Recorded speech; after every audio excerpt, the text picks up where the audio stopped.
মন্দে মায়া লাগাইছে, পিরিতি শিখাইছে, দেওয়ানা বানাইছে, কি জাদু করিয়া বন্দে প্রেম শিখাইছে। ও কি জাদু করিয়া বন্দে প্রেম শিখাইছে। রাস্তার পাশে কানে হেডফোন লাগিয়ে বাইকের উপর বসে চোখ বন্ধ করে গান গাইছে সাগর। এমন সময় কোথা থেকে যেন একটা মেয়ে সাগরের সামনে দিয়ে যাচ্ছিল। সাগরের মুখে এই গান শুনে মেয়েটা রেগে গিয়ে সাগরের গালে ঠাস ঠাস করে 3-4টা চর বসিয়ে দিল।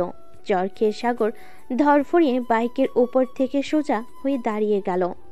সামনে তাকিয়ে দেখে একটা মেয়ে দাঁড়িয়ে আছে। রাগে তার মুখ পুরো লাল হয়ে গেছে। মেয়েটাকে উদ্দেশ্য করে বলল, কি ব্যাপার আপু, আপনি আমাকে শুধু শুধু চর মারলেন কেন? আমি আপনার কি করেছি? কি করেছিস মানে? অপরাধ করে আবার কথা বলতেছিস তুই? তোকে তো আজকে পুলিশে দেব আমি। যে আপনি আমাকে চর মেরেছেন? শালা খাইসা মারে। এই মাইয়া বলে কি আমাকে নাকি পুলিশে দিবে। আরে আপু, মুই কিটা করছি আপনার যে আপনি আমাকে পুলিশে দিবেন? কি করেছিস মানে? রাস্তাঘাটে সুন্দরী মেয়ে দেখলে গান গাইতে ইচ্ছে করে, তাই না? দাঁড়া, তোর ব্যবস্থা করতেছি আমি। আরে আরে কি করতেছেন আপনি? আমি না তো কোনো অপরাধ করলাম না কিছু করলাম। আপনি শুধু শুধু আমাকে ভয় দেখাচ্ছেন কেন? সামান্য একটা গানের জন্য আপনি আমাকে পুলিশে দিবেন? দিব না তো কি করব? তোর মতো ছেলেদের ভালো করে চেনা আছে আমার। আমি এক্ষুনি পুলিশ ডাকতেছি আর বলবো যে তুই আমাকে ইফটিজিং করেছিস। এমনটা করবেন না আপু, প্লিজ। আমি এই বয়সে জেলে যেতে চাই না। এবারের মতো ক্ষমা করে দেন আমাকে। আমি আর কোনো দিন রাস্তাঘাটে গান গাইব না। ক্ষমা করতে পারি, একটা শর্ত আছে। যদি মানতে পারিস তাহলে ক্ষমা করব। কি শর্ত বলেন? আমি মানতে রাজি আছি। এখন আমাকে তোর বাইকে করে কলেজে দিয়ে আসবি, আর তোর পকেট থেকে কর করে 2000 টাকা আমাকে দিতে হবে। হ্যাঁ, আমি পারবো না এটা। সামান্য একটা গান গাওয়ার জন্য, সামান্য একটা গানের জন্য আমাকে ভয় দেখিয়ে 2000 টাকা নেওয়া হচ্ছে। আমি পারবো না দিতে। আপনি যা ইচ্ছা করে নেন। দিবি না তো? দাঁড়া, আমি এক্ষুনি চিৎকার করতেছি, কে কোথায় আছো আমাকে বাঁচাও, কে কোথায় আছো আমাকে বাঁচাও। ছি, ছেলেটা আমাকে কিডন্যাপ করতে এসেছে। আরে আরে আপু, কি করতেছেন? চুপ করেন, চুপ করেন। আমি নিয়ে যেতে রাজি আছি, তবে আমার কাছে 2000 টাকা নেই, 520 টাকা আছে। এটা নিতে পারেন। আমি বিশ্বাস করি না। তোর কাছে 520 টাকা আছে, এইদিকে আয়, আমি তোর পকেট চেক করব। যদি এর বেশি টাকা পাই তাহলে সব টাকাই আমি নিয়ে নিব। দেখেন দেখেন। আর মেয়েটা সাগরের সামনের পকেটে হাত দিতেই চমকে গেল। তাড়াতাড়ি করে হাতটা বের করে আবারও সাগরের গালে কষে 2টা চড় দিল। এই লুচ্চা ছেলে, এর জন্য আমাকে পকেটে হাত দিতে বলেছিস তাই না? তো টুনটুনি, দাঁড়া, আমি এক্ষুনি কিছু একটা ব্যবস্থা করতেছি। আরে বইন, তুই সকাল সকাল আমার পিছনে পড়ে আছিস কেন? এমনিতেই শীতকাল, আবার টুনটুনি দাঁড়িয়ে থাকে। আর আমি কি ইচ্ছা করে বলেছি নাকি আমার পকেটে হাত দিতে? আপনি তো নিজেই হাত দিয়েছেন, এখন আবার আমাকেই আজে বাজে বকতেছেন। তোর বাইক দিয়ে যাবো না, টাকাও নিব না। আর শোন, কাল থেকে যদি দেখি তুই এই জায়গায় দাঁড়িয়ে আবার গান গাইতেছিস, তাহলে তোর খবর আছে বলে দিলাম। অ্যাটেম্প টু মার্ডার করে ফেলবো। হ্যাঁ, আইসা আমাকে মারতে। মাইয়ার কত বড় কলিজা, আমার কাছ থেকে টাকা নিবে। এখন টুনটুনি ধরেছিস, কেমন লাগে? হা হা হা। এইসব ভাবতেছে আর মিটমিট করে হাসতেছে। সাগরের এমন মিটমিট করে হাসতে দেখে মেয়েটা আবারও রেগে গেল। এবার সাগরের মাথার চুল মুঠি ধরে টানতে লাগলো আর বলতে লাগলো, কুত্তা, বিলাই, ছাগল, ভেড়া, দুম্বা, আজকে তোকে তো আমি খাইছি শালা। ও আম্মু গো, তোমার ছেলের মাথার চুল বুঝি ছিঁড়ে গেল গো? কে কোথায় আছো? আমাকে বাঁচাও। কে কোথায় আছো? আমাকে বাঁচাও। আজকে আমার হাত থেকে তোকে বাঁচাতে পারবে না কেউ। এই বলে সাগরের মাথায় 2 হাত দিয়ে ধরে চুলগুলো টেনে ছিঁড়ে ফেলতে লাগলো খাদিজা। এদিকে সাগর তো না পারতেছে মেয়েটার হাত থেকে বাঁচতে, না পারতেছে চুলগুলো ছাড়াতে। বেশ কিছুক্ষণ পর খাদিজা সাগরের মাথা থেকে 100টার উপরে চুল ছিঁড়ে ফেলে। শান্ত হয়ে বলতে লাগলো, আজকের দিনের কথা যদি তোর মনে থাকে তাহলে আর কোনো দিন এমন কাজ তো দূরে থাক, আমার আশেপাশেও তোকে পাবো না আশা করি। যা ভাগ শালা এখান থেকে, সকাল সকাল মন মেজাজটা দিলও খারাপ করে। আমার সাথে এমন করেছেন, আল্লাহর আপনার কপালে জামাই লিখবে না বলে দিলাম। এখন আবার যদি ধরি তোকে, তাহলে কিন্তু এবার গণধোলাই খাওয়াবো। তাড়াতাড়ি এখান থেকে যা বলতেছি, তা না হলে। সাগর তাড়াতাড়ি করে বাইকটা স্টার্ট দিয়ে চলে আসলো চায়ের দোকানে। বেঞ্চে বসে চা খাইতেছে আর কিছুক্ষণ আগের ঘটে যাওয়া ঘটনাগুলো ভাবতেছে।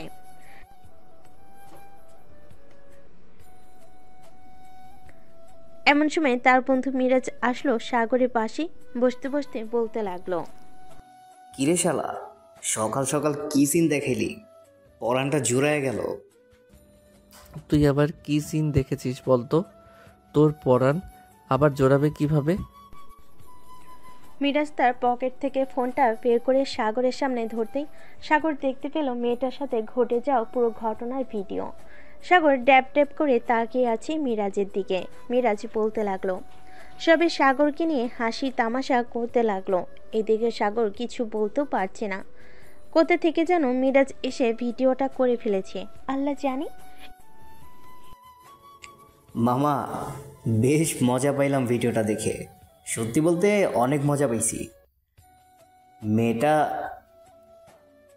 সকাল সকাল যেভাবে তোকে আদর করেছে, মনে হয় না তোর 10 দিন ঘুম আসবে চোখে। শালার বলিস না, মাথার সব চুল চিরে ফেলেছে। মন চাইছিল মেয়েটাকে এমন কিছু করি, কিন্তু মন চাইলেই কি পারা যায়? কিছু বলার আগে মেয়েটা খপ করে এই করে ফেলে, সেই করে ফেলে, এই করবে সেই করবে। শালা, তুই তো ছেলে হয়ে কলঙ্কের দাগ লাগিয়ে দিলি সমাজে। তুই একটা মেয়ের সাথে পারলি না, এটা কোনো কথা হলো?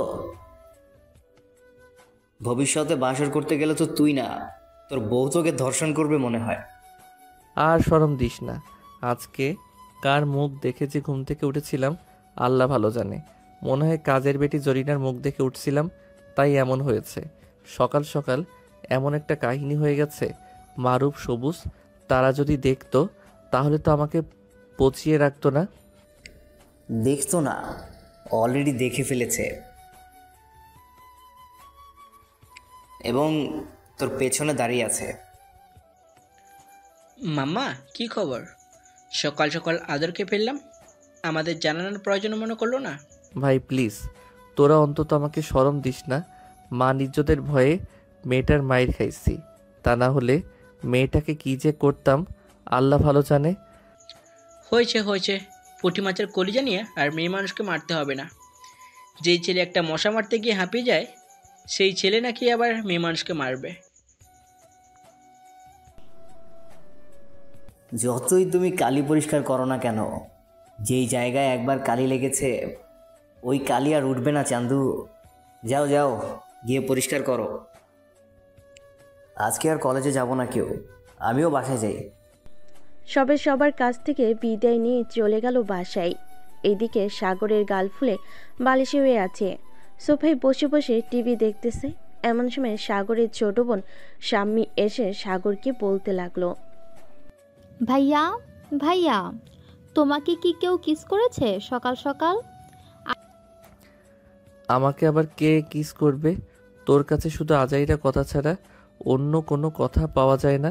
আজেরা কথা বলছি না তো, তোমার গাল দুটো টমেটোর মতো লাল হয়ে আছে, তাই তো বললাম। এটা শুনে সাগর তাড়াতাড়ি করে তার দুহাত দু গালে রেখে বলতে লাগলো, সর সর, সামনে থেকে সর, আমি রুমে যাব, এখানে ভালো লাগতেছে না। আম্মু, ভাইয়ারকে না সকাল সকাল কে যেন চুমু দিয়েছে। ভাইয়ার গাল দুটো লাল টমেটোর মতো ফুলে আছে, দেখে যাও দেখে যাও। সাগর আর এক মুহূর্ত নিচে না থেকে দৌড়ে চলে গেল তার ঘরে। দরজাটা লাগিয়ে দিয়ে আয়নার সামনে দাঁড়াতেই সাগর দেখতে পেল সত্যি তার গাল দুইটা লাল টমেটোর মতো হয়ে আছে। এটা দেখে সাগর মেয়েটাকে মনে মনে গালি দিতে লাগলো। আল্লাহ গো, এই দজ্জাল মায়ের কপালে যাতে কোনোদিন জামাই না লিখা থাকে। এই মায়াকে যেই বিয়ে করবে তার জীবন তেনা তেনা তেনা তেনা করে ছাড়বে এই মেয়ে। ভুলেও আর কখনো এই মেয়েকে আমার সামনে ফালাইও না। আবার যদি আমাকে দেখতে পায় তাহলে কি যে করবে আল্লাহ ভালো জানে। সাগর এইসব ভাবতেছে, এইদিকে খাদিজা তার বান্ধবীদের সাথে বসে আড্ডা দিতেছে। এমন সময় খাদিজার এক বান্ধবী বলতে লাগলো, কি রে খাদিজা, তোকে দেখে আজকে এত রাগান্বিত আবার খুশি খুশি লাগতেছে কেন? আর বলিস না, সকালবেলা আম্মুর বকা খেয়ে বাসা থেকে বের হয়েছি। কলেজে আসার সময় একটা ছেলে বাইকের উপরে শুয়ে শুয়ে গান গাইতেছিল। ওই গান শুনে আমার উঠে গেছে আরো রাগ। পরে ইচ্ছা মতো ছেলেটাকে ঝাড়লাম। বাহ বাহ, সকাল সকাল কোনো এক মক্কেলকে দিলি আদর। তোর আদর যে খাইছে একবার, আর কোনো দিন সামনে আসে নাই। তবে তোর মুখে হাসি কেন? আর বলিস না, রাগের বশে তার কাছে 2000 টাকা চাইছিলাম। সে বলেছে তার কাছে 520 টাকা আছে। আমি তখন তাকে বললাম আমি যদি চেক করে এর বেশি টাকা পাই সব নিয়ে যাব। পরে ছেলেটা রাজি হলে ওর পকেটে হাত দিতেই টুনটুনিতে হাত লেগে যায়। বাকিটা ইতিহাস। ছেলেটার জীবন টানা টানা করে দিয়েছিস তুই কয়েক মিনিটের মধ্যেই। তবে কথাটা শুনে ভালোই লাগলো। পকেটে হাত দিয়েছিস, হাত চলে গেছে টুনটুনিতে। আর একবার যদি পাইতাম তাকে আচ্ছা করে ঝেড়ে দিতাম। আবার এই দেখ, ছেলেটার সব চুল আমার হাতে। বাহ, ভালো কাজ করেছিস। এখন চল ক্লাসে যাই। খাদিজা তার বান্ধবীদের নিয়ে চলে গেল ক্লাসে। এইদিকে সাগর তার রুমে দরজা লাগিয়ে বসে আছে। এমন সময় তার ছোট বোন এবং মা এসে না বলে চলে গেল নিচে। এদিকে সাগর তার ফোনটা পকেট থেকে বের করতেই দেখতে পেল তার বন্ধু মিরাজ ফোন দিয়েছে। কলটা রিসিভ করতেই ওই পাশ থেকে মিরাজ বলতে লাগলো, কিরে শালা, কোথায় তুই? একটু 3 রাস্তার মোড়ে আয় তো, কথা আছে তোর সাথে। যা বলার ফোনেই বলো, বাইরে যাইতে পারবো না আমি এখন। আরে শালা, আমার গার্লফ্রেন্ডকে নিয়ে ঘুরতে যাব। যদি তুই আসতি তাহলে ভালো হতো। জানি তো আমার গার্লফ্রেন্ড তোর বান্ধবী হয়, যখন খুশি তখন নিয়ে আসতে পারবি তাকে। এইভাবে বললে তো আমি যাব না। আমাকে টাকা দিতে হবে 2000, তাহলে আমি যাব। আর গেলেও 500 টাকার মতো কিছু খাওয়াইতেই হবে। শালা, বন্ধু হয়ে বন্ধুর সাথে এমন করিস? ঠিক আছে তুই আয়, টাকা দিব নে। সাগর ফোনটা কেটে ফ্রেশ হয়ে চলে আসলো নিচে। শাম্মীকে বলে চলে আসলো 3 রাস্তার মোড়ে। এসে দেখে মিরাজ দাঁড়িয়ে আছে। সাগর, আমার গার্লফ্রেন্ডকে নিয়ে আয় একটু তার বাসা থেকে। আগে পকেট গরম করো আমার, এরপর আনতে যাইতেছি। শালা, এই নে তোর 2000 টাকা, পকেট গরম করে দিলাম। আজকে সারা দিন আমাদের সাথে থাকতে হবে তোর, আমাদেরকে পাহারা দিতে হবে। ওইটা পরে দেখা যাবে, পাহারা দিব নাকি দিব না। এখন যা, নিয়ে আয় তোকে। সাগর চলে আসলো সামিয়াদের বাসায়। কলিং বেল দিতেই সামিয়ার আম্মু এসে দরজা খুলে দিল। সাগরকে দেখে সামিয়ার আম্মু বলতে লাগলো, আরে সাগর, হঠাৎ এই সময় তুমি আমাদের বাসায়? জি আন্টি, সামিয়াকে নিয়ে যেতে এসেছি। আম্মু বলেছে সামিয়াকে একটু আমাদের বাসায় নিয়ে যাইতে, আর এমনিতেও ক্লাসের কিছু নোট নিয়ে কথা আছে। সামিয়া তার রুমেই আছে, গিয়ে দেখো। ধন্যবাদ আন্টি। সাগর চলে গেল সামিয়ার রুমে গিয়ে দেখে সামিয়া বসে আছে। সাগরকে দেখে সামিয়া মুচকি হাসি দিয়ে বলতে লাগলো, বাহ, আজকে তো তোকে নায়ক নায়ক লাগতেছে সাগর। যে তোকে দেখবে সেই ক্রাশ খাবে। হয়েছে হয়েছে, আর পাম দিতে হবে না। আমি জানি কেন এত পাম দিতেছিস। চল তাড়াতাড়ি, 3 রাস্তার মোড়ে মোড়ে মিরাজ অপেক্ষা করতেছে তোর জন্য। চল যাই তাহলে। সাগর সামিয়াকে নিয়ে চলে আসলো 3 রাস্তার মোড়ে। এসে দেখে মিরাজ দাঁড়িয়ে আছে। 3 জন মিলে একটা রিক্সা নিয়ে চলে গেল নদীর পাড়ে। তাহলে সাগর চলে গেল ওইখান থেকে। অন্য পাশ ঘোরাঘুরি করতেছে। এমন সময় একটা গাছের নিচে খালি বেঞ্চ পেয়ে বসে পড়ল সাগর। মনে করতে লাগলো, বাহ, গাছের নিচে অন্যরকম একটা জন্ম নেই। বেশ ভালোই লাগতেছে এই গাছের নিচে। সাগর তার ফোনটা বের করে টিপতে লাগলো। এইদিকে খাদিজা এইদিকে খাদিজা ক্লাসে বসে আছে।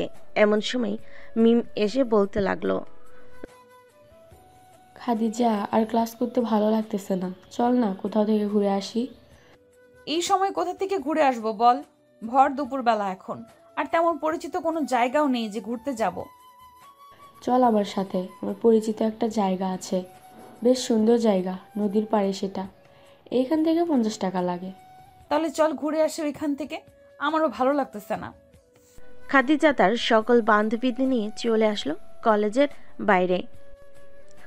বেশ কিছুক্ষণ দাঁড়িয়ে থাকার পর একটা রিক্সা আসলো। সবাই উঠে চলে গেল সেই জায়গায়। এদিকে সাগর মাথা নিচু করে বসে বসে ফোন টিপতেছে আর গুনগুন করে গান গাইতেছে। এমন সময় খাদিজা বলতে লাগলো, এই যে ভাইয়া, আপনি যদি এখান থেকে উঠে অন্য জায়গায় চলে যেতেন তাহলে আমার এখানে বসতে পারতাম। খাদিজার এমন কথায় সাগর সামনে তাকাতেই দেখতে পেল খাদিজাকে। এদিকে খাদিজাকে সাগর দেখে কি বলবে বুঝতে পারছে না। কিরে তুই এখানে? আমারও সেম প্রশ্ন, আপনি কেন এখানে? সকালে এত মারার পরও স্বাদ মিটে নাই নাকি? আরও মারার জন্য এসেছেন? তোকে এখন যে কি করব বুঝতেছি না। তোকে দেখলে আমার পুরো শরীর আগুনে পুড়তেছে। এখন যদি এখান থেকে উঠে না যাস তাহলে তোর একদিন কি আমার একদিন। সাগর বেশ ভালোই বুঝতে পারতেছে এইখানে যদি এখন থাকি তাহলে একজন না দুইজন না 4 জনের মাইর খাইতে হবে। তাই সাগর বেঞ্চ থেকে উঠে চলে যেতে যাবে। এমন সময় পিছন থেকে খাদিজা বলতে লাগলো, এই আমাদের সবার জন্য দোকান থেকে আইসক্রিম নিয়ে আয়। আমি কেন নিয়ে আসবো? আপনারা আইসক্রিম খাবেন, আপনারা নিয়ে আইসে খান। যত সব পাগল ছাগলের দল। কি বললি তুই কুত্তা? আমরা সব পাগল ছাগলের দল তাই না? দাঁড়া তুই এইখানে। খাদিজার মুখে এটা শুনতেই দিল সাগর এক দৌড়। তাকে আর খুঁজে পাইকে নদীর এই পাশ থেকে অন্য পাশে চলে গেল। এদিকে খাদিজা সাগরের পিছনে না দৌড়ে বসে রইল বেঞ্চে। কি রে খাদিজা, এটাই কি সেই ছেলে নাকি? এটাই সেই ছেলে। যদি এখন পাইতাম তার হাড্ডি গুড্ডি এক করে ফেলতাম। থাক বাদ দে, ছেলেটা এমনিতেই তোকে ভয় পাইছে। ভয় না পাইলে এমনভাবে দৌড় দিত না। চল কিছু খাইয়ে আসি ওই রেস্টুরেন্ট থেকে। চল খাইয়ে আসি। খাদিজা তার বান্ধবীদের নিয়ে চলে গেল ওইখান থেকে। এইদিকে সাগর দৌড়াতে দৌড়াতে চলে গেল সামিয়াও মিরাজের কাছে। সাগরকে এইভাবে দৌড়াতে দৌড়াতে আসতে দেখে মিরাজ বলতে লাগলো, কিরে সাগর, এভাবে দৌড়াতে দৌড়াতে আসলি কেন? আর বলিস না, সকালের ওই মেয়েটা আবার দিয়েছে দৌড়ানি আমাকে। কোনো রকম জীবনটা হাতে নিয়ে এসেছি আমি। ভালো করেছিস চলে এসেছিস। এখন চল যে আমরা বাসায়। অনেকক্ষণ তো ঘোরাঘুরি করলাম। সামিয়া, তুমি কিছু খাবে নাকি?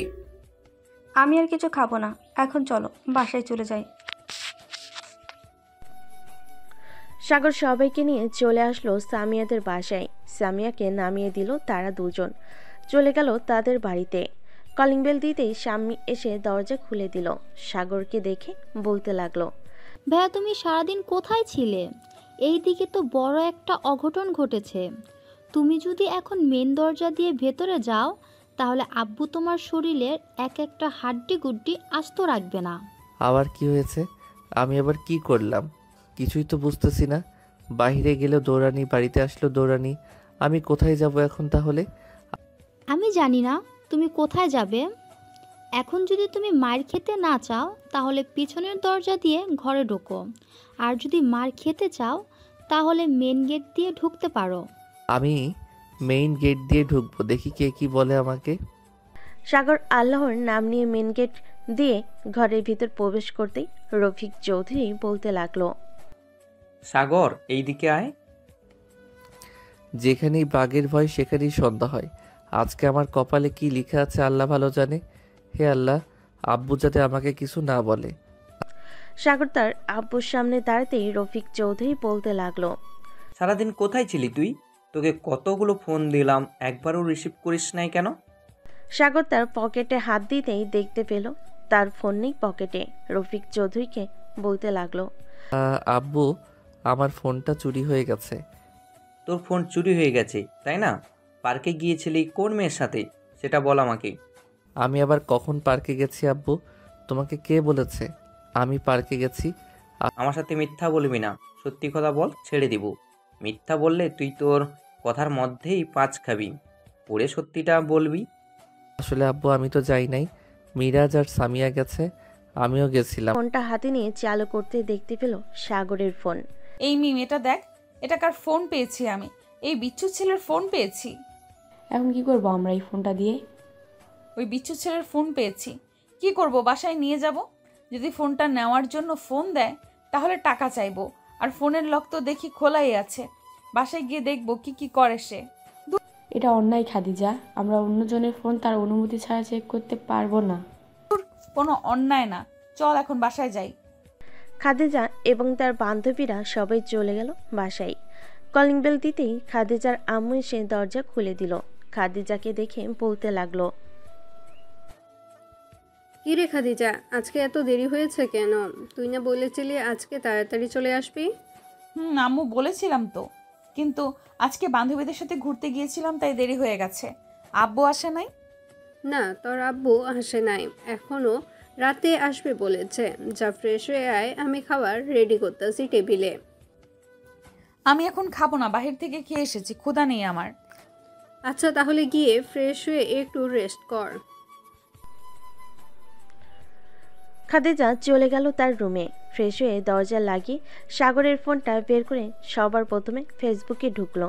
ফেসবুকে ঢুকেই তো অবাক, কারণ আইডিতে একটা দুইটা মেয়ে না, মনে হয় মেয়ের মেলা নিয়ে বসেছে সে। 4,720 জন ফ্রেন্ডের মধ্যে মাত্র 45 জন ছেলে আর বাকি সব মেয়ে। মেসেঞ্জারে ঢুকতেই তো খাদিজা অবাক, কারণ মেসেঞ্জারে প্রত্যেকটা মেয়ের সাথে প্রেম করে। নিকনেম দিয়ে রেখেছে বাবু, সোনা, কলিজা, এসব দেখতেছে। এমন সময় সাগরের ফোনটা ভেজে উঠল। কলটা রিসিভ করতেই ওই পাশ থেকে বলল, আসসালামু আলাইকুম। আপনি যেই হন না কেন আমার ফোনটা দিয়ে দেন, আমার ফোনটা অনেক জরুরি, প্লিজ আমার ফোনটা দিয়ে দেন। বাবু, সোনা, কলিজা, ময়না পাখি, তোমার ফোন যেহেতু আমার হাতে চলে এসেছে, সেহেতু তোমার রিলেশন কিভাবে ভাঙতে হয় সবার সাথে আমি সেই ব্যবস্থা করতেছি। আপু প্লিজ এমনটা করবেন না, আমার অনেক দিনের সাধনা, আমি 309 জন মেয়ের সাথে প্রেম করতেছি, সামনে আরও করব, প্লিজ এমনটা করবেন না। ঠিক আছে, করব না। এখন আমাকে কি দিবি তুই? আমি আপনাকে কেন দিব? আমি কালকে মসজিদে 5 টাকা দান করে দিয়ে আপনার জন্য দোয়া করব। কি দোয়া করবি শুনি? দোয়া করব যে আমার ফোনটা আবার আমার কাছে ফিরিয়ে দিয়েছে, তাকে আল্লাহর দীর্ঘদিন বেঁচে থাকার তৌফিক দান করুক, সাথে আরও যাতে অন্য মানুষের মোবাইল চুরি করে নিয়ে যেতে পারে এবং ফিরিয়ে দিতে পারে সেই তৌফিক দান করুক, আমিন। বেশ পাকাপোক্ত ছেলে তো তুই, তোকে দিয়ে আমার কাজ হবে। তোর ফোন বাসায় পৌঁছে যাবে, নাম ঠিকানা বল তোর। আর শোন, কাল বলেন। থেকে আমার সাথে প্রেম করবি তুই। আমার সাথে প্রেম না করলে তোর এমন হাল করব, কোনোদিন সোজা হয়ে দাঁড়াতে পারবি না। আগে আমার ফোনটা পাই, তুই কোন ক্ষেতের মূলা আমি সেটা দেখব না, তোর সাথে তো প্রেম দূরে থাক, কোনোদিন কথাই বলবো না। কিরে, চুপ করে আছিস কেন? আমার সাথে প্রেম করবি কি করবি না সেটা বল। করব 100 বার করব। এখন আমি ঠিকানা পাঠিয়ে দিতেছি, আমার ফোনটা পাঠিয়ে দেন। ঠিক আছে, ঠিকানা মেসেজ করে পাঠিয়ে দে। তোর ফোন রাত 9টার মধ্যে চলে যাবে। সাগর ফোনটা কেটে দিয়ে মেসেজ করে বলে দিল কোথায় তার বাসা। সাগর বেশি কিছু চিন্তা না করে চলে আসলো নিচে। এসে দেখে তার মা বসে আছে। আম্মু, তোমাকে একটা কথা বলতে চাইছিলাম, যদি অনুমতি দাও তাহলে বলবো। কি কথা বলবি? বলে ফেল তাড়াতাড়ি, তোর আজাইরা কথা শোনার টাইম নেই আমার। তাহলে থাক, বলবো না। স্বামী আমাকে কিছু খাবার দিয়ে তো খুব ক্ষুধা লাগছে, খাবার খাবো। ঠিক, নিজেরটা নিজে নিয়ে খাও, আমি দিতে পারবো না। পারলে একটা বিয়ে করে আইনা তোমার বউকে হুকুম করো, তাহলে আরও বেশি হবে। বলেছিস, দেখি যদি পারি তাহলে খুব শীঘ্রই বিয়ে করব, তোদের জানাবো না। দেখা যাবে জানাবে নাকি জানাবে না। সাগর চলে আসলো খাবার টেবিলে, খাবার খেয়ে বসে আছে। এমন সময় কলিং বেল বেজে উঠল। স্বামী গিয়ে দরজাটা খুলতেই দেখতে পেল একটা মেয়ে দাঁড়িয়ে আছে। তাকে দেখে স্বামী বলতে লাগলো, কে আপনি আর এইখানে কি করেন? আমি তোমার ভাইয়ার গার্লফ্রেন্ড। এই নাও তোমার ভাইয়ার ফোন। আমার সাথে দেখা করতে গিয়েছিল, ওইখানেই রেখে চলে এসেছে, তাই আমি এখন দিয়ে গেলাম। সত্যি আপনি ভাইয়ার গার্লফ্রেন্ড তো? সত্যি আমি তোমার ভাইয়ার গার্লফ্রেন্ড। কেন, আমাকে ভাবি ডাকতে পারবে না? অবশ্যই, আজ থেকেই ভাবি বলে ডাকবো। ইয়াহু, আমারও ভাবি আছে। এখন থেকে দুইজন মিলে ভাইয়াকে জ্বালাবো। ঠিক আছে, এখন তাহলে আমি যাই, আবার আসবো না কালকে। ঠিক আছে ভাবি, যাও তাহলে। খাদিজা চলে গেল। এদিকে স্বামী তার ভাইকে ফোনটা দিতে দিতে বলতে লাগলো, ভাইয়া, ভাবি কিন্তু বেশ সুন্দরী, আমার খুব পছন্দ হয়েছে। তাড়াতাড়ি বিয়ে করে নিয়ে আসো। প্রেম করলাম কই আমি? আর তুই কাকে ভাবি ডাকতেছিস? যে ফোন দিয়ে গেছে তোমার, সেই তো আমার ভাবি। ও আচ্ছা, ভালো করে ডাকবি তাকে ভাবি। তাহলে তোকে প্রতিদিন চকলেট আইনা দিবে, ফাঁক থেকে আমার টাকাগুলো বেঁচে যাবে। দেখা যায় কারো টাকাই বাঁচবে না, আমি তোমার একমাত্র বোন। দেখবে আমাকেই বেশি আদর করবে ভাবি। প্রতিদিন আমার জন্য চকলেটও নিয়ে আসবে। যাবে, একদিন আনলে পরের দিন আর আনবে না। এখন শর্ত, সামনে থেকে ঘরে যাই। আমি তোর সাথে কথা বলতে ভালো লাগতেছে না। যাও যাও, ভাবির সাথে গিয়ে কথা বলো। মানা করছে কে? সাগর উঠে চলে গেল তার রুমে। বিছানায় শুয়ে পড়তেই সাথে সাথে তার ফোনটা বেজে উঠল। কলটা রিসিভ করতেই ওপাশ থেকে খাদিজা বলতে লাগলো। সাগর খাদিজাকে এখনো চিনতে পারে নাই। অডিও কলের জন্য সন্ধ্যা 7টা পর্যন্ত কথা বলে সাগর ফোনটা কেটে দিয়ে চলে গেল বাহিরে। সজীবের দোকানে বসে আছে সাগর। এমন সময় তার ফোনটা বেজে উঠল। পকেট থেকে ফোনটা বের করে দেখে সেই নাম্বার থেকে ফোন এসেছে। কলটা রিসিভ করতেই ওই পাশ থেকে বলতে লাগলো, হ্যালো জান, আমার জন্য কোন আইসক্রিম দিয়ে যেতে পারবা? আমার কাছে তো টাকা নেই জান, তোমাকে আইসক্রিম খাওয়াবো কিভাবে? থাক, তোমাকে খাওয়াতে হবে না, রাখলাম এখন। খাদিজা ফোন কেটে দিল। এইদিকে সাগরও আর ফোন দিল না। তার মতো সে বসে বসে চা খাচ্ছে। চা খাওয়া শেষ করে বসে আছে। এমন সময় মিরাজ আর সিয়াম আসলো। শালা, একা একা বসে বসে চা খাওয়া হচ্ছে তাই না? আমাদেরকে একটা ফোন দিলে কি হতো? তুই তো আছিস তোর সামিয়াকে নিয়ে, ফোন দিলে সব সময় বিজি বলে, তাই আর ফোন দেই নাই তোকে। এখন যেহেতু চলে এসেছিস, সজীব চা দে। বসো সবাই, আমি চা দিতাছি। তুই না বলেছিলি তোর ফোন হারিয়ে গেছে? এখন তো দেখি তোর ফোন তোর কাছেই আছে। তাদের আর বলিস না, চিনি না জানি না একটা মেয়ে বলতেছে আমার সাথে রিলেশন করবে, আবার সেই মেয়েটাই আমাকে ফোনটা দিয়ে গেছে। তো রিলেশন করতে থাক, তুই তো সারাদিন বাসায় থাকিস, কলেজে তো বেশি যাস না। বাসায় বসে সারাদিন বাসায় বসে ফ্ল্যাট করবি, তাহলেই হবে। আমিও এটাই ভাবছিলাম, সারাদিন বাসায় বসে ফ্ল্যাট করব, তার সাথে পরে একটা সুন্দরী মেয়ে দেখে বিয়ে করে ফেলবো। দেখ সাগর, যাই করিস না কেন সাবধানে করবি। মেয়ে যদি আবার তোর বাসায় চলে আসে তাহলে তোর কি অবস্থা করবে আঙ্কেল, বুঝতে পারছিস? কোনো কিছুই হবে না। আমি যাদের সাথে রিলেশন করি একটাকেও আমার রিয়েল বাসার ঠিকানা দেই নাই। এখন তো সুযোগ টাইম পাসই করবো, হা হা হা। সবাই বসে কথা বলতেছে আর চা খাচ্ছে। এমন সময় সাগরের ফোনটা আবারও বেজে উঠল। তাকে দেখে খাদিজা ফোন দিয়েছে। কলটা রিসিভ করতেই ওপাশ থেকে বলতে লাগলো, তুই এখন কোথায় আছিস সেটা বল আমাকে। আমি এখন সজীবের চায়ের দোকানে বসে চা খাচ্ছি। কেন, আসবে নাকি এখন? আসতেও পারি, একটু বস তুই, তোর কি অবস্থা করব খালি দেখবি। এই বলে খাদিজা ফোনটা কেটে দিয়ে চলে আসলো সজীবের চায়ের দোকানে। বেশি মানুষ নেই, সাগর, মিরাজ এবং আরও কয়েকজন বন্ধু বসে আছে সাগরের। এদিকে খাদিজা সাগরের পিছনে দাঁড়িয়ে বলতে লাগলো, এই চল আমার সাথে। আমি আবার কোথায় যাব এই সময়? আর আপনি কে? আপনাকে তো চিনলাম না। আমার কণ্ঠ শুনে চিনতে পারছিস না আমি কে? আমি তোর জম। এখন যদি আমার সাথে না যাস তাহলে তোর কি অবস্থা করব বুঝতে পারবি না। সাগর চলে যা, না হয় তোর কপালে শনি মঙ্গল বৃহস্পতি সব লেখা আছে। সাগর চা খেয়ে চলে গেল খাদিজার সাথে। এদিকে খাদিজা সাগরের হাত ধরতে যাবে, এমন সময় সাগর তার হাত সরিয়ে নিতেই খাদিজা দিল সাগরের গালে ঠাস ঠাস করে চর বসিয়ে। কিরে, আমাকে অন্য সব মেয়ের মতো পাইছিস নাকি? বেশ কথা বলবি, বেশি কথা বলবি ধরবো, আর কাটা মুরগির মতো ছলবো তোকে। সাগর কি বলবে বুঝতে পারতেছে না। দুগালে দু হাত দিয়ে মনে মনে সাগর ভাবতে লাগলো, হায় আল্লাহ, আমার কপালে এটা কি দিলা? অবশেষে কিনা আমি এমন একটা মাইয়া পাইলাম আমার কপালে, যে কিনা কথায় কথায় আমার গালে চর মারে, আবার কাটা মুরগির মতো ছুলাবে বলল। কি রে, আবার কয়েকটা লাগিয়ে দিব নাকি গালে? এখানে দাঁড়িয়ে আছিস কেন? আশেপাশের মানুষ দেখতেছে, চল তাড়াতাড়ি। খাদিজা সাগরের হাত ধরে টানতে টানতে সাগরকে একটা রিকশায় উঠিয়ে নিয়ে চলে ঢেকে নিল। এটা কি করলেন আপনি? এমনটা না করলেও পারতেন। এমনটা করা জরুরি ছিল তুই যাতে অন্য কোনো মেয়ের প্রতি আসক্ত না হতে পারিস, এটার জন্য আমি এমন করেছি তোর সাথে। তাই বলে রিকশার মধ্যে? রাস্তার আশেপাশের মানুষ কি মনে করেছে বলেন তো? কি মনে করবে সেটা তাদের বিষয়। একটা কথা বলে রাখি, কালকের ভেতরে তোর ফেসবুকের সকল মেয়ের আইডি যাতে ব্লক লিস্টে পাই, মনে রাখিস। মনে আছে আমার, তবে আমি এটা কখনোই করব না। আমি তাদের সাথে কথা বলবো, মানে কথা বলবো। সাগরের মুখে এমন কথা শুনে খাদিজা ধাক্কা দিয়ে সাগরকে ফেলে দিল রাস্তায়।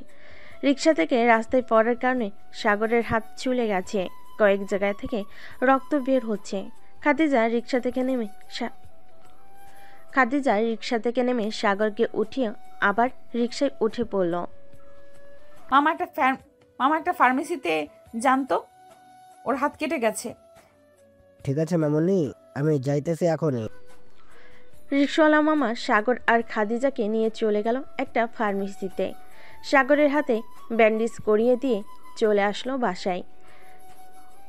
রিকশা থেকে নেমে সাগরকে উদ্দেশ্য করে বলতে লাগলো, বেশি তেরিং বেরিং করবি আমার সাথে, দেখলি তো কি হাল করেছি তোর। পরের বার রিকশা থেকে না, ছাদ থেকে ফেলে দেবো, মনে রাখিস। বাসায় যা, যদি কেউ জিজ্ঞেস করে তাহলে আমার কথা বলবি। ঠিক আছে। সাগর চলে গেল বাড়ির ভিতরে। এদিকে খাদিজা চলে আসলো তার বাসায়।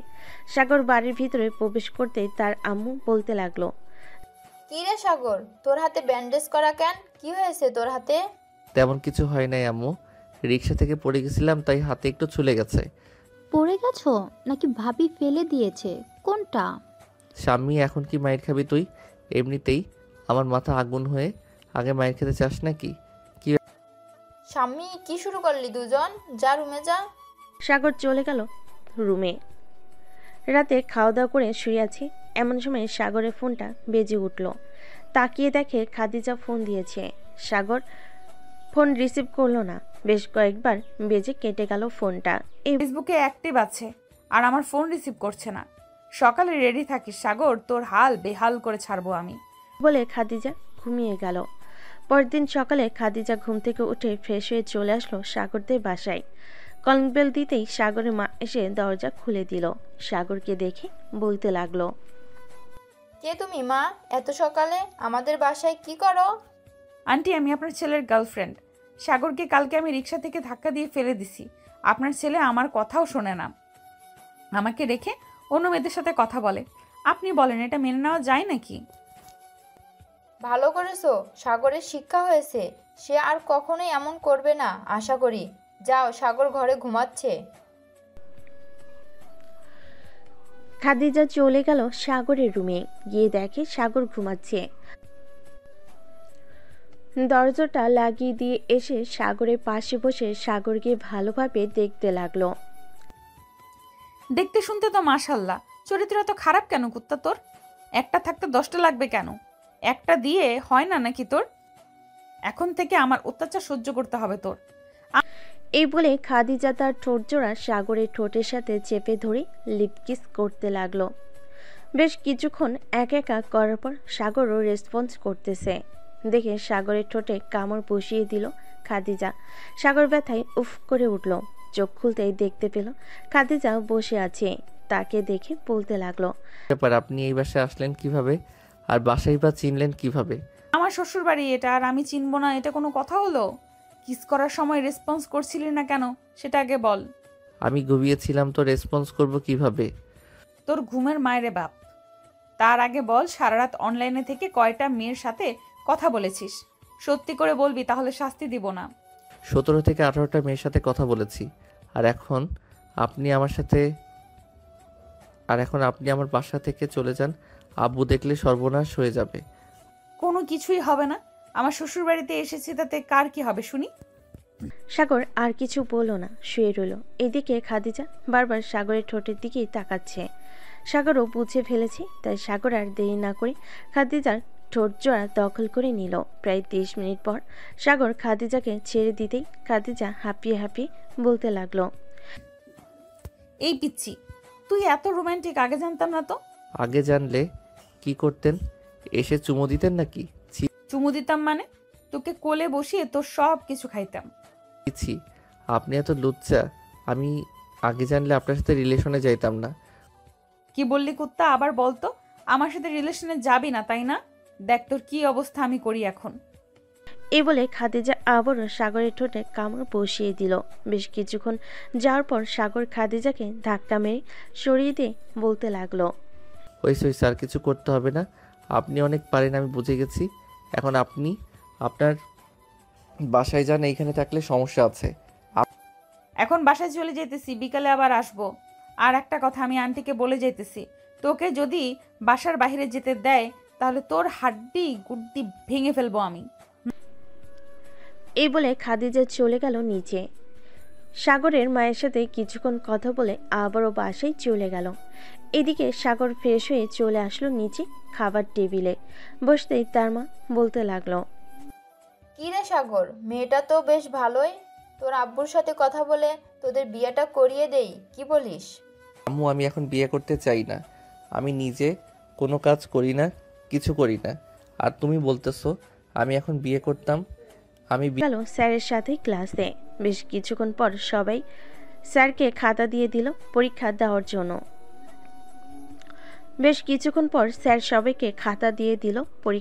জন্য।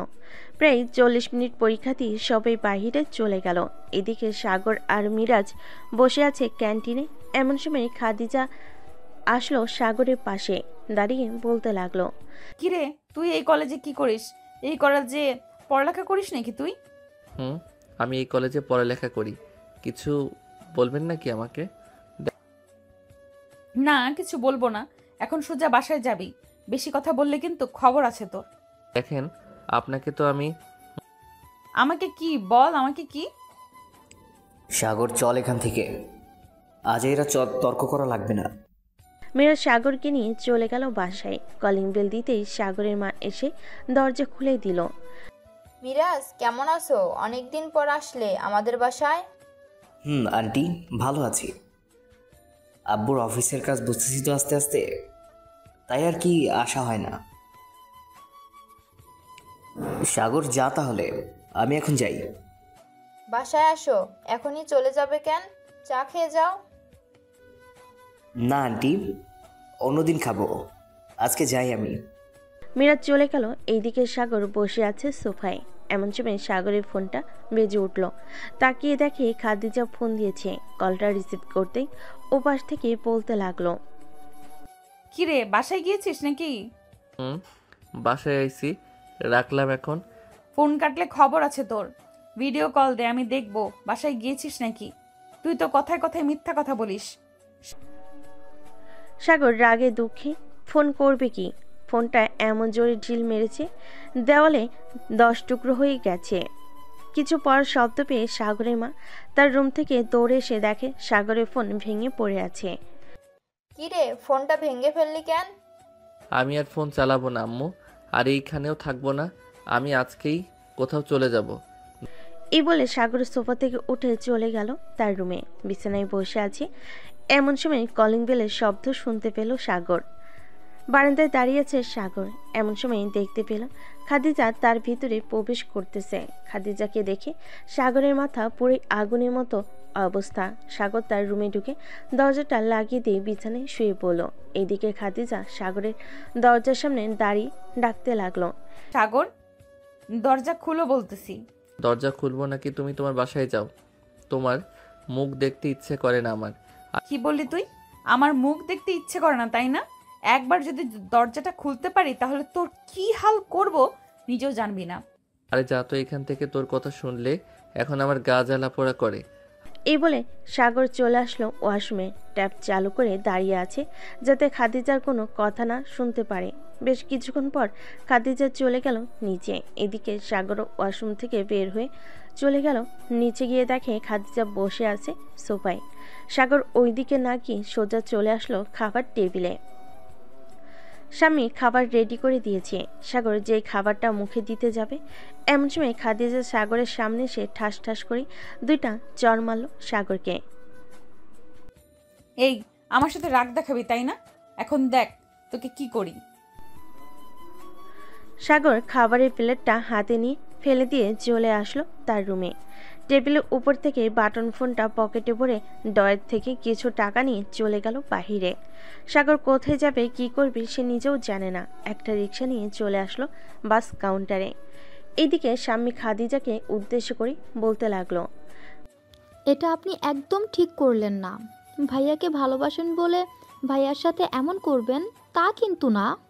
আমার ভাইয়া যদি সন্ধ্যায় বাসায় না আসে তখন আপনার কি অবস্থা করব আমি দেখে নিয়েন।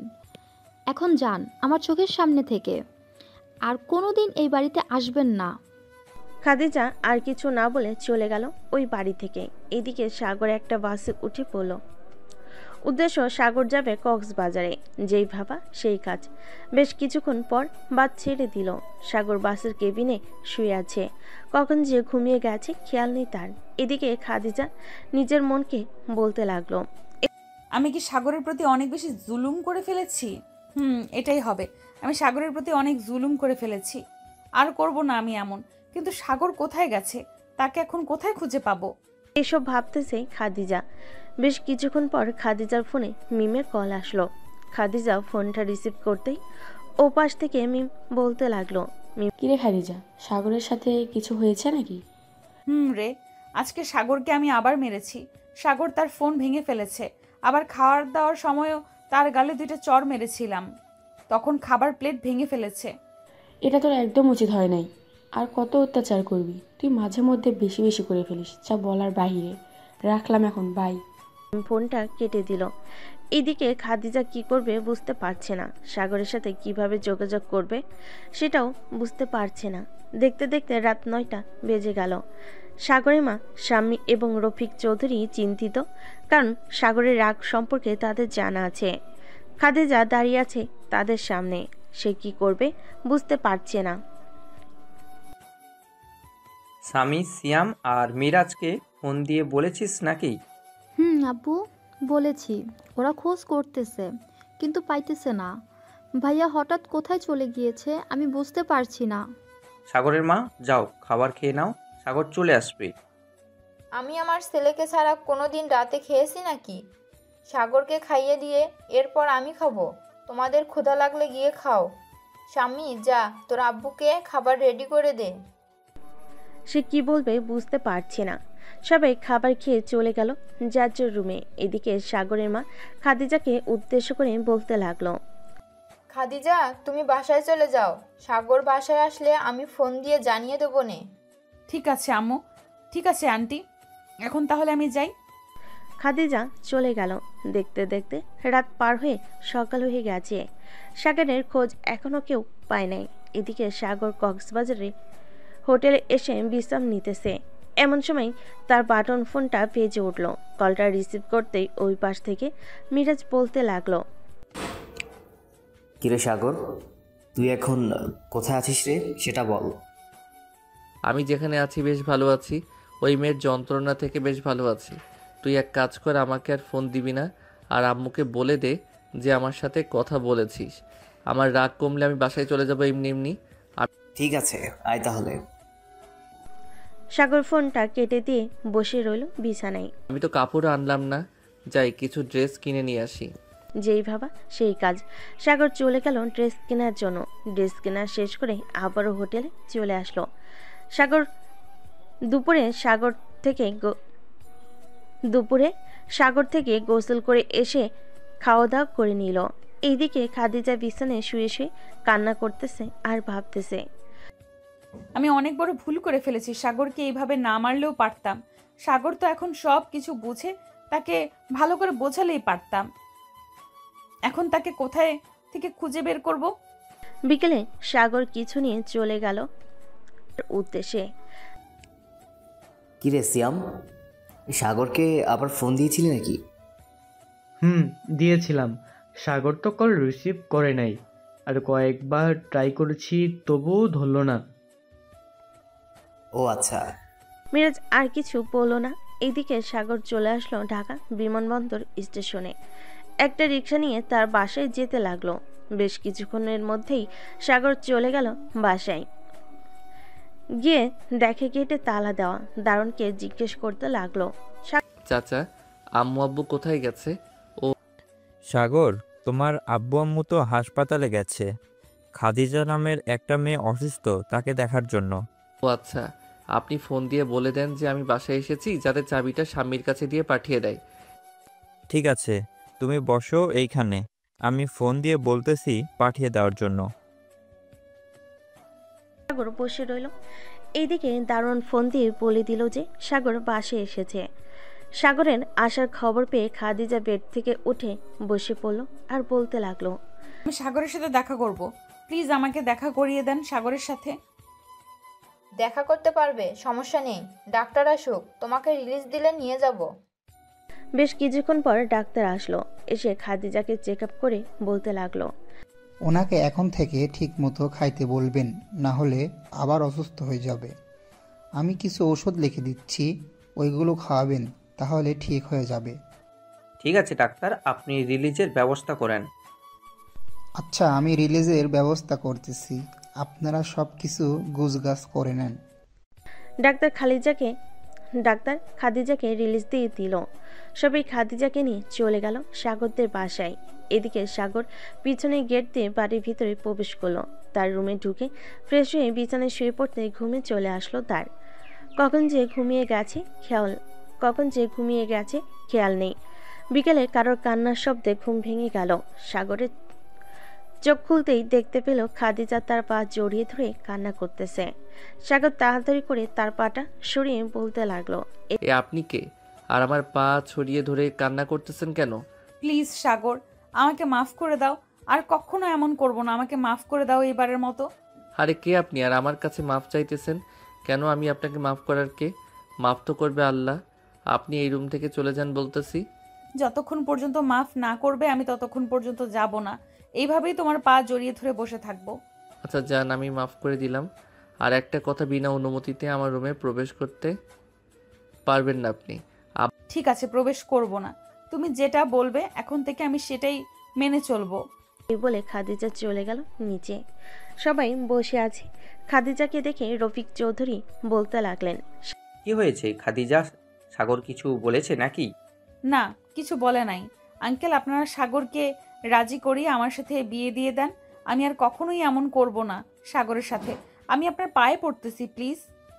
আরে আরে মা ছাড়ো, আমি সাগরের সাথে কথা বলে তোমাদের দুইজনের বিয়ে দিয়ে দেব। এখন যাও, খাবার খেয়ে নাও। স্বামী, খাদিজাকে খাবার দিয়ে দাও। স্বামী খাদিজাকে খাবার দিতে খাদিজা খাবার খেয়ে নিল। এদিকে রফিক চৌধুরী চলে আসলো সাগরের রুমের সামনে। রফিক চৌধুরীকে দেখে সাগর বলতে লাগলো, আব্বু ভিতরে আসো, বাইরে পায়চারি করতে হবে না। এই 4 দিন কোথায় ছিলি তুই, সেটা বল আগে। ছিলাম একটা জায়গায়, তোমরা তো জানোই আমার রাগ উঠলে আমি কিছু একটা করে বসি। নিজের ক্ষতি তো করি না, বাড়ি থেকে বের হয়ে যাই। ভালো করেছিস। এখন আমি সিদ্ধান্ত নিয়েছি যে খাদিজার সাথে তোর বিয়ে দিব। তুই কি বলিস? আমাকে বলির পাঠা বানাতে চাইতেছো তাই না? ওই মেয়েকে আমি জীবনেও বিয়ে করব না। কথায় কথায় গায়ে হাত তুলে কোন দিন জানি তোমাদেরকে বাড়ি থেকে বের করে দেয়। আমাদেরকে বের করে দিলে বের করে দিবে। এখন তুই বল, বিয়ে করবি নাকি করবি না? বিয়ে করতে পারি, তার সাথে আমার চুক্তিবদ্ধ করতে হবে। চুক্তিবদ্ধ না করে আমি বিয়ে করব না তাকে। ঠিক, এইটা তাদের ব্যাপার, কি করবি কি না করবি আমি জানি না। খাদিজাকে একটু পর পাঠিয়ে দিব, তোরা কথা বলে নিস। ঠিক আছে যাও তাহলে, ওনার সাথে কথা বলে আমি আমার ডিসিশন জানিয়ে দিব। আচ্ছা যাই তাহলে। রফিক চৌধুরী চলে গেল। এইদিকে সাগর ভাবতে লাগলো কি করবে, কি না করবে। এইভাবে এসব ভাবতে ভাবতে রাত হয়ে গেল। রাত প্রায় 1টা। এমন সময় খাদিজা আসলো সাগরের ঘরের সামনে। দরজায় কয়েকবার টোকা দিতেই ভিতর থেকে সাগর বলে উঠল, ভিতরে আসেন, আপনার জন্য অপেক্ষা করছিলাম। সাগর ভিতরে ঢুকেই দরজাটা লাগিয়ে দিয়ে দাঁড়িয়ে আছে। এমন সময় সাগরের ধমকে সুরে বলতে লাগলো, আপনাকে কি পালকি করে এখানে এনে খাটের উপর বসাতে হবে না নাকি? সিনিয়র হয়েছেন বলে কিছু বলি না আপনাকে? বলেন না কেন, আমি মানা করেছি নাকি কিছু না বলতে? একটু দুষ্টু প্রকৃতির মানুষ, সে কখন কি করে বসে তা জানি না। তুমি একটু তাকে বুঝিয়ে নিও, আমি আজকে ভালো করে বুঝিয়ে দেবনে। আপনার মেয়ে শুধু দুষ্টু না, আমার উপর অতিরিক্ত অত্যাচার করেছে কয়েকদিন। 1 সপ্তাহ বাসায় ছিলাম না, একদম ঠিক হয়ে গেছে। সুযোগের সদ্ব্যবহার করতে হয়। তাকে একটু বুঝালেই হবে। খাদিজা কি এখনো ঘুমাচ্ছে নাকি? আমি তো দেখে আসলাম ঘুমাচ্ছে। এখন উঠেছে নাকি উঠে নাই তা তো বলতে পারতেছি না। খাদিজার মা চলে গেল। সাগরের রুমে গিয়ে দেখে খাদিজা উঠে গেছে, বিছানা গুছাচ্ছে। কি রে খাদিজা, এখন কেমন লাগতেছে তো? এই তো আম্মু, ভালো আছি। এখন আমাকে নিয়ে চিন্তা করো না। তোকে নিয়ে চিন্তা করব না তো কাকে নিয়ে করব বল? তুই আমাদের একমাত্র মেয়ে। আমাদের কি আরও ছেলে মেয়ে আছে নাকি যে আমরা তাদের নিয়ে চিন্তা করব? না, নেই। তবুও আমাকে নিয়ে আর চিন্তা করো না। এখন তুমি নিচে যাও, আমি ফ্রেশ হয়ে আসতেছি। খাদিজার মা চলে গেল নিচে। সকালে সবাই একসাথে নাস্তা করে বসে আছে। এমন সময় খাদিজা বলতে লাগলো, আপনারা সবাই বসেন, আমি সবার জন্য কফি বানিয়ে আনতেছি। কফি বানিয়ে আনতে হবে না, চা বানিয়ে আনো। আমি চুলায় চায়ের পানি বসিয়ে রেখে এসেছি। ঠিক আছে আম্মু, আনতেছি। খাদিজা সবার জন্য চা বানিয়ে আনলো। সবাই চা খেয়ে গল্প করতেছে। এমন সময় কলিং বেল বেজে উঠলো। স্বামীকে দরজা খুলতেই দেখতে পেল তার আব্বু দাঁড়িয়ে আছে। ভিতরে প্রবেশ করতে রফিক চৌধুরী বলতে লাগলো, সাগর, কাল থেকে আমার সাথে অফিসে যাবি তুই। নতুন একটা প্রজেক্ট পেয়েছি, ওইটা শেষ করতে হবে। ঠিক আছে আব্বু, যাবো নে। এখন যাও, ফ্রেশ হয়ে আসো। রফিক চৌধুরী ফ্রেশ হয়ে চলে আসলো নিচে। সবার সাথে বসে বসে গল্প করতেছে। এমন সময় খাদিজার মা বলতে লাগলো, সাগর, আমার মেয়েকে বিয়ে করে নাও আজকের মধ্যে। আর 2টা দিন যাক, 2 দিন পর বিয়ে করব। ঠিক আছে, তাহলে এখন আমি যাই। আবার খাদিজার আব্বু চলে আসবে অফিস থেকে। এই বলে খাদিজার মা চলে গেল। রাতে খাওয়া দাওয়া করে খাদিজা এবং সাগর শুয়ে আছে বিছানায়। এমন সময় খাদিজা বলতে লাগলো, বিয়ের পর যদি আমি আবার আপনার উপর নির্যাতন করি তখন কি করবেন? আবার এইভাবে আমাকে ছেড়ে চলে যাবেন নাকি? এইবার তো 7 দিন থেকেছি, পরের বার গেলে 1 বছরের মধ্যেও ফিরে আসবো না, মনে রাখেন। ঠিক আছে, দেখা যাবে কি করতে পারেন। দুজন কথা বলতে বলতে ঘুমিয়ে গেল। পরের দিন সকাল থেকেই শুরু হলো সাগরের অফিসে যাওয়া। সাগর তার আব্বুর অফিসে গিয়ে সকল কাজ বুঝে নিতে লাগলো। কয়েকদিনের ভিতরে সব কাজ বুঝে গেছে সাগর। রাতে খাবার টেবিলে বসে আছে সবাই। খাদিজা সবাইকে খাবার বেড়ে দিতেছে। এমন সময় রফিক চৌধুরী বলতে লাগলো, সাগর, আজকে রাতেই তোদের বিয়ে দিব, কি বলিস তোরা? এত তাড়াহুড়ো করার কি দরকার? আর কয়েকদিন যাইতো, এরপর না হয় বিয়ে করতাম। আর কয়েকদিন যাইতে হবে না, আজকেই বিয়ে হবি। সামনের বছর যেন আমরা এই সময় নাতি নাতনির